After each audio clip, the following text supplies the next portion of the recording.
আজকে অনেক দিন পর ঘরের পিছনে আসলাম। সচরাচর এখানে আসা হয় না, কিন্তু একটা নতুন কিছুর সন্ধানেই আজকে আসতে বাধ্য হলাম। প্রতিদিনই প্রায় জানলা দিয়ে দেখছি একটা নতুন গাছ উঠেছে, কিন্তু সেই গাছটা কোথা থেকে তার উৎস সেটা জানার জন্যই আজকে ঘরের পিছনে আসলাম।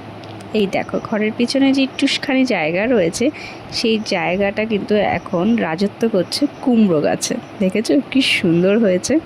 এই গাছটা কিন্তু আমরা লাগাইনি, আপনা আপনিই হয়েছে। তাই আজকে আর লোভ সামলাতে না পেরে দেখতে চলেই আসলাম যে গাছটা কোথা থেকে হয়েছে। তো দেখো কি সুন্দর বড় বড় পাতা, একদম ফ্রেশ, না জল দিয়েছি না সার দিয়েছি। আমরা কিন্তু গাছটা লাগাইও নি, গাছটা কিন্তু খুব সুন্দরভাবে দেখো নিজের মতো করে এই যে একদম এই ফাঁকা জায়গাটা যে রয়েছে এই জায়গাটা এগিয়ে ধরেছে। আর এখান থেকে দেখো কি সুন্দর একদম পাতা মেলে দাঁড়িয়ে রয়েছে, ভালোই কিন্তু লাগছে। আর যখন এখন তো প্রায় বিকাল হয়ে গেছে, সকালবেলায় যখন রোদটা পড়ে না গাছের উপর, এত সুন্দর লাগে।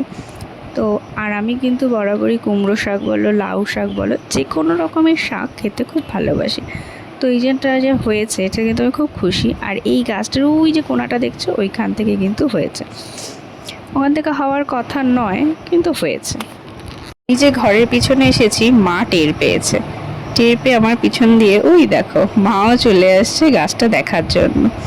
সচরাচর আমাদের বাড়িতে জায়গা খুবই নেই বললেই চলে, তো এখানে গাছটা হয়েছে, আমরা দুজনেই খুব খুশি। কারণ বাড়িতে শাক পাতা বলতে আমি আর মা একটু বেশি পছন্দ করি।